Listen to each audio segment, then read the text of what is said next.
Bismillahirrahmanirrahim. Today we will discuss computer memory system and its initial characteristics, basic characteristics. What are the basic characteristics of a memory system? What are the major properties that are involved to design a memory system? So we'll go through an overview in this lecture, and one by one we will discuss all of the characteristics of any memory system. So we are discussing the memory system features in table 4.1. This is a table given in chapter 4 of the book. So main characteristics that are highlighted in this slide: the location, capacity, unit of transfer, access method, performance, physical type, the physical characteristics and organization of the memory system. So all of the highlighted features we may have discussed in earlier lectures, earlier classes throughout our uh, curriculum. What will be the memory system, how memory is composed of, what types of memory we use. These all are the major and basic components characteristics of any computer memory system. So we'll discuss each component in detail in this lecture. The term location, which is given in table 4.1 in the previous slide, the location may be the internal location or the external location. We have discussed in detail in earlier lectures the internal memory of our system. This internal memory was composed of, or memory is composed of, registers, which are basically the memory of a processor. Except the registers, or other than the registers, there are also other memory locations which are termed as internal memory. So cache memory is another form of internal memory which can be used as a processor inside memory.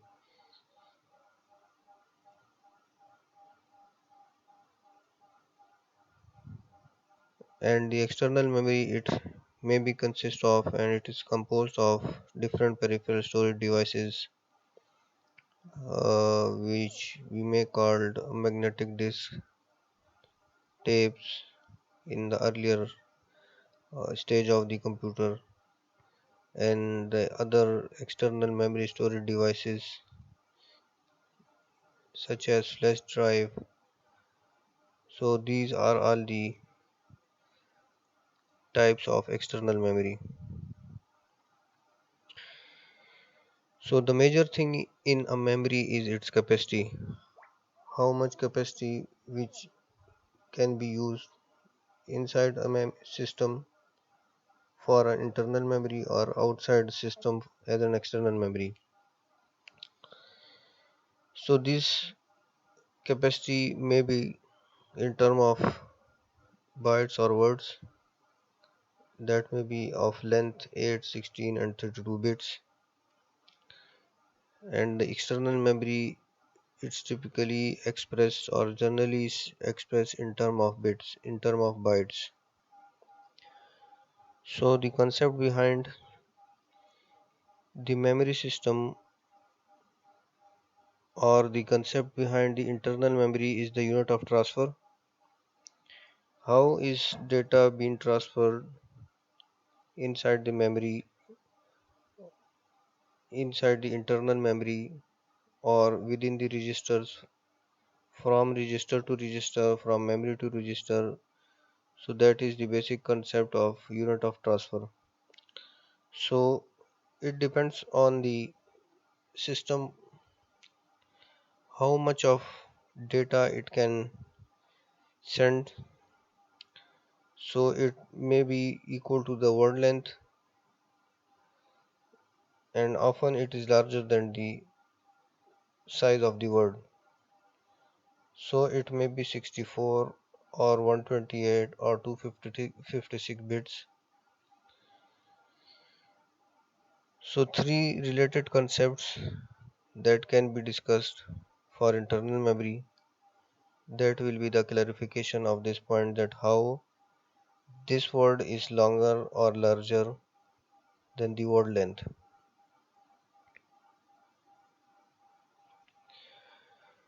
So the first one is addressable units. How many addressable units can be used in a memory system? So in some systems the addressable units, it may be a word, and in some systems these are dealt at a byte level. So we all of us, we know that 1 byte will be equal to 8 bit, and the combination of bytes that form a word. So the relationship between the length in bits, that is if we have a bits and we have n number of addressable units, so the relationship between bits and addressable units will be 2 power a equal to n. So a total number of bits, let's suppose we have 16 bits, so 2 power 16 will be equal to number of addressable units, that these are the addressable units that are used in this memory system, or 2 power a equal to n relationship will be assigned for bits and number of addressable units. So this is the first concept, that is addressable unit.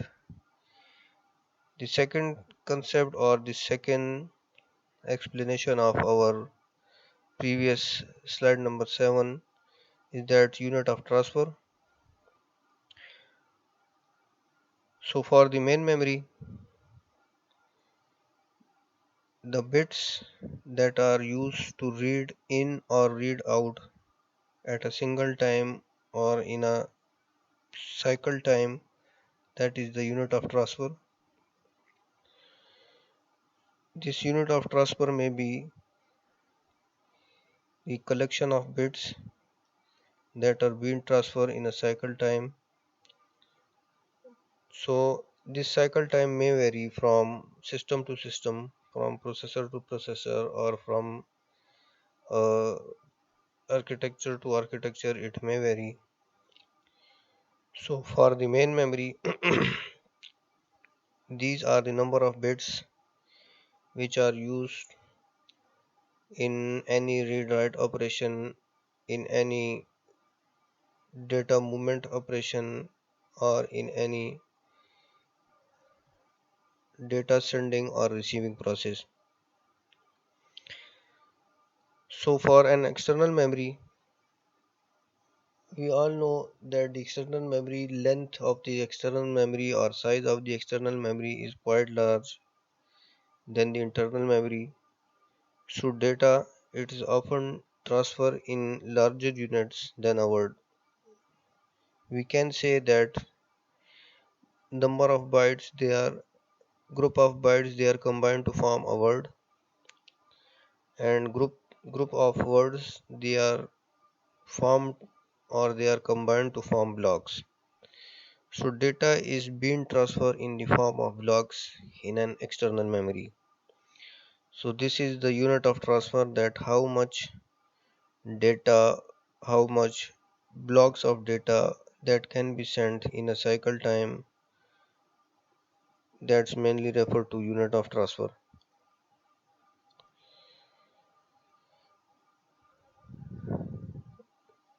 Now the method of accessing, in how many ways, in how many methods we can access our memory. There are number of accessing methods that can be used to access our memory system. It may be a sequential access, it may be direct access, and it may be a random access. So the sequential access, the memory, we know that it is organized, well organized in the sense of data. These organization of memory into units of data is mainly known as the records, and the access which is a sequential access, it is specifically in linear sequence that we, if we say that we are starting from location number 1 to so we linearly go through our memory location or our memory addresses from location 1 2 3 and so on. So sequential access is the linearly accessing method of memory. A shared read-write mechanism for this method is used, and we can say that we can move from our one location to the desired location in a linear method or in a linear way or in a sequential way. The second method of accessing, or the second method which we can use for the memory access, is direct access. So in this access, it also involves a shared read-write mechanism,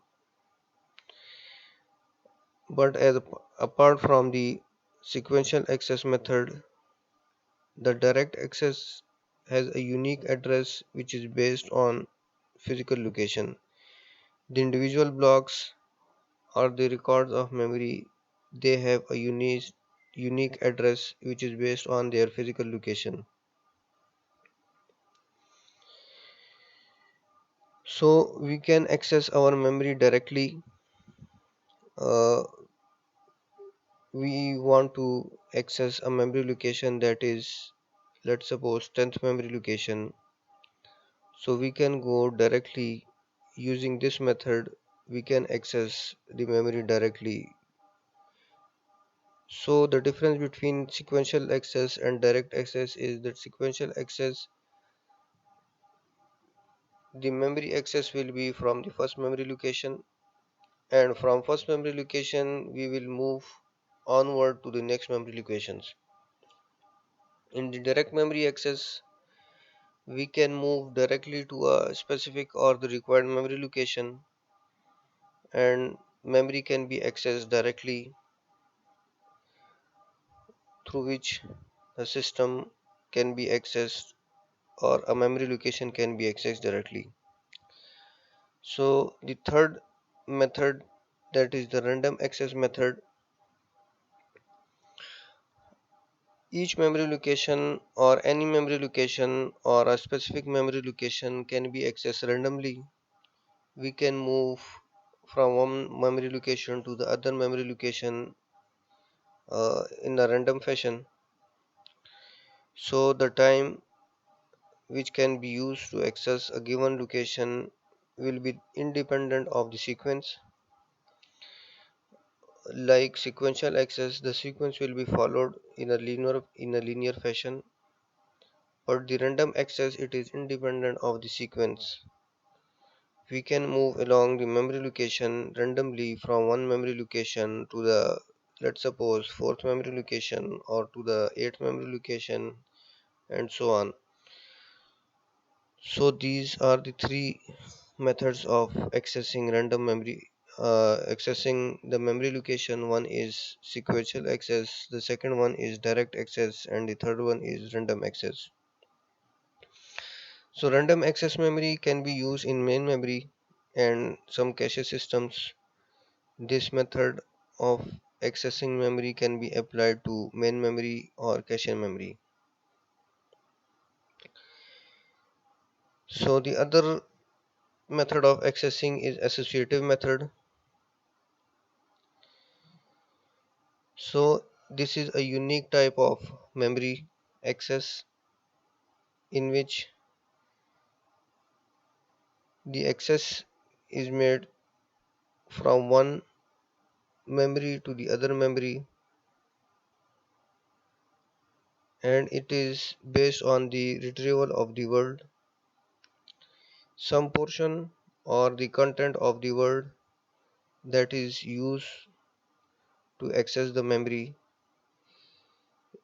the address where the word is stored or the data is stored, the information will be required for that data in the form of we can say that there will be some sort of information regarding the data that can be accessed in this associative method.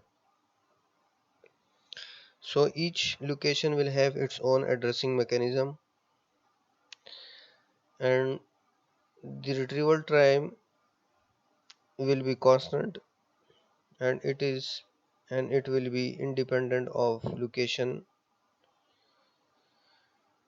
So some of the cache memories may use or may employ this type of associative access. So the other characteristics of the memory system is the performance.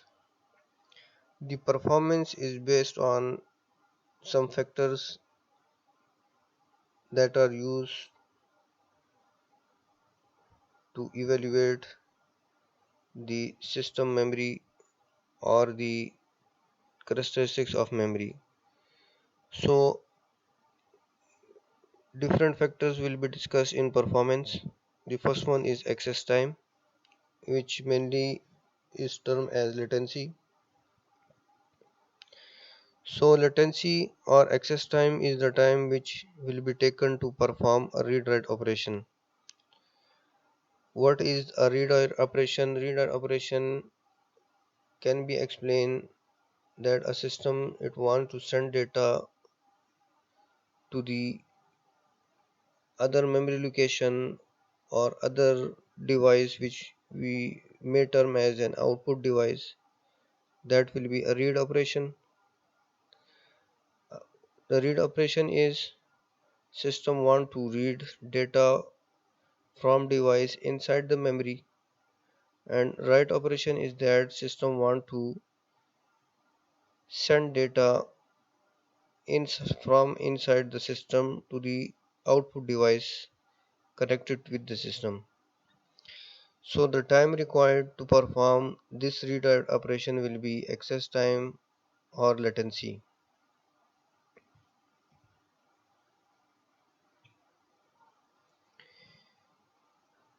The other factor or parameter for the performance is memory cycle time.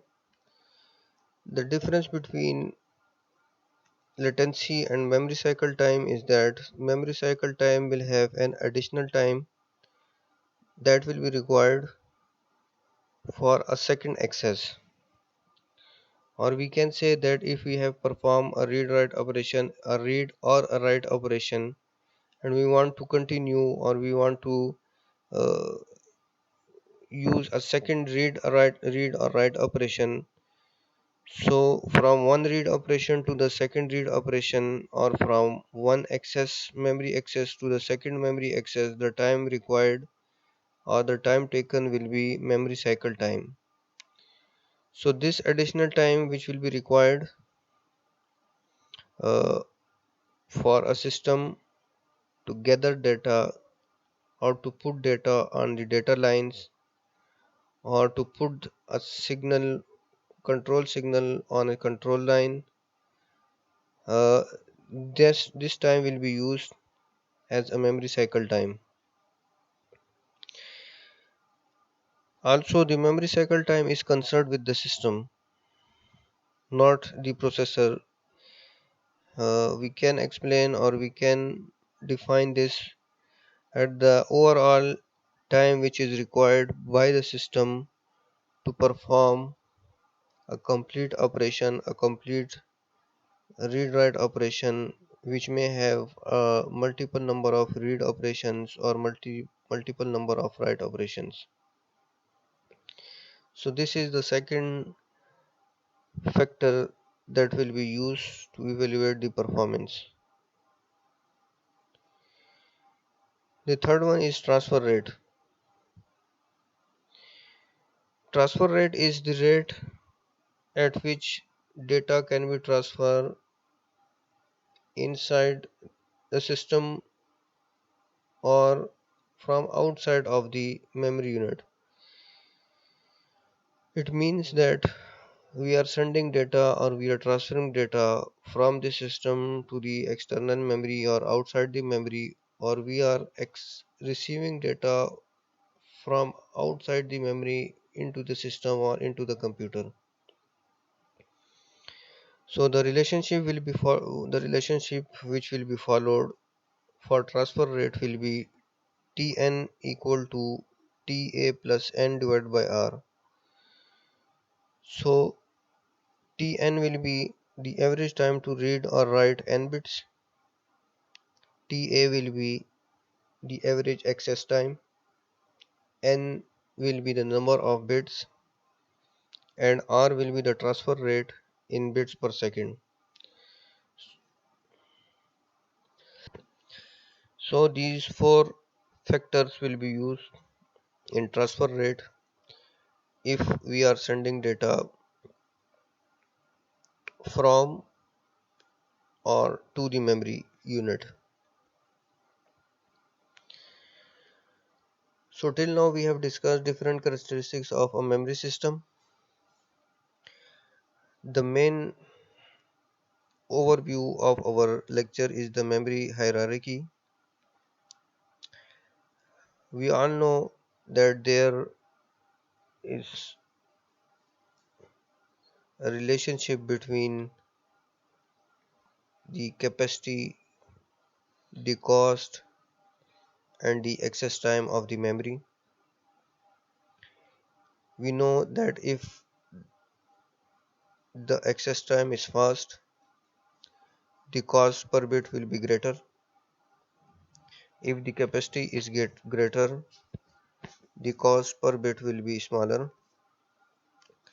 And if the capacity is greater, the access time will be slow.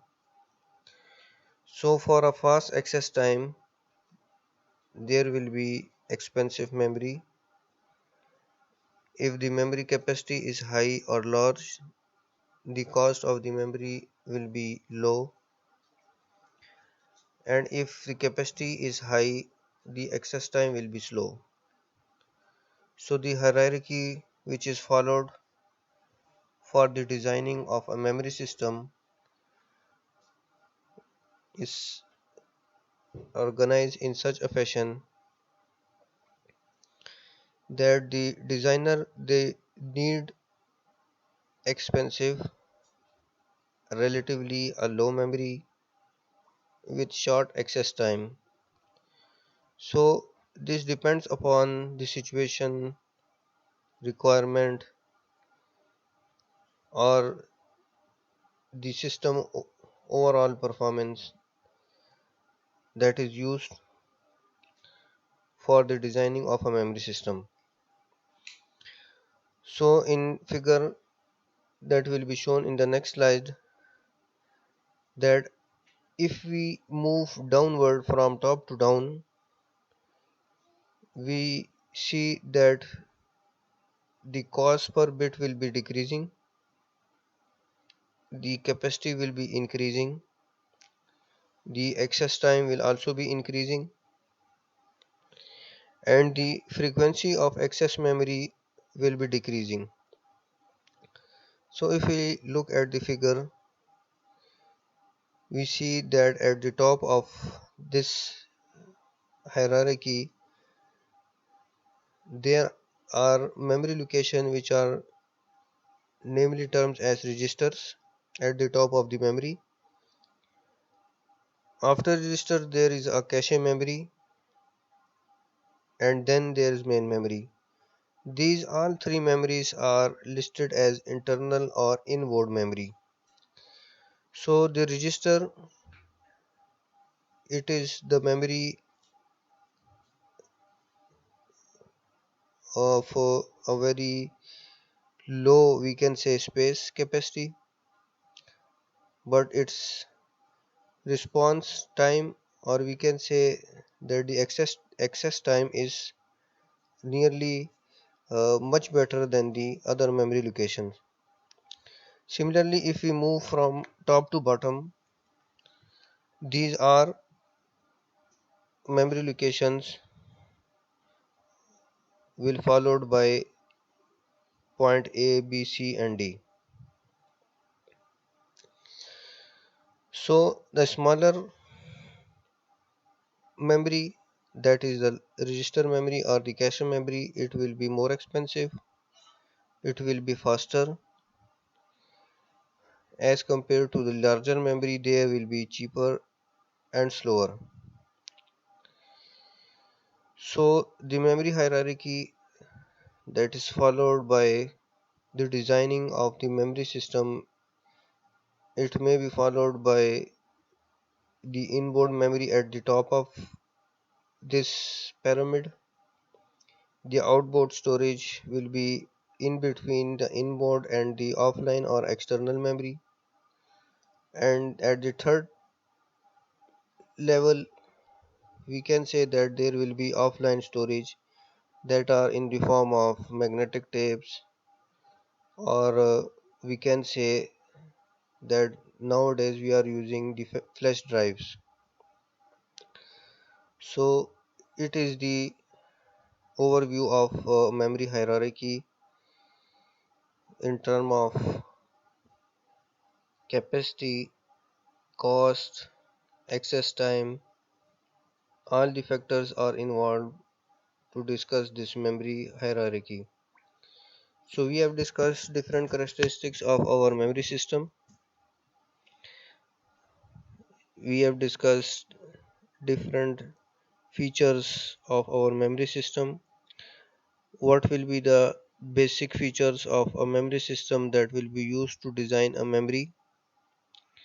And at the end, we discuss the memory hierarchy, that how all the memory modules will be put in a memory hierarchy to design a memory system. So this was our lecture related to the characteristics of memory. The next lecture will be based on the cache memory. We will discuss different features, different characteristics of a cache memory, the design elements of cache memory, and the properties that are required for a cache memory to be used in designing process. So that's the end of our lecture. Thank you.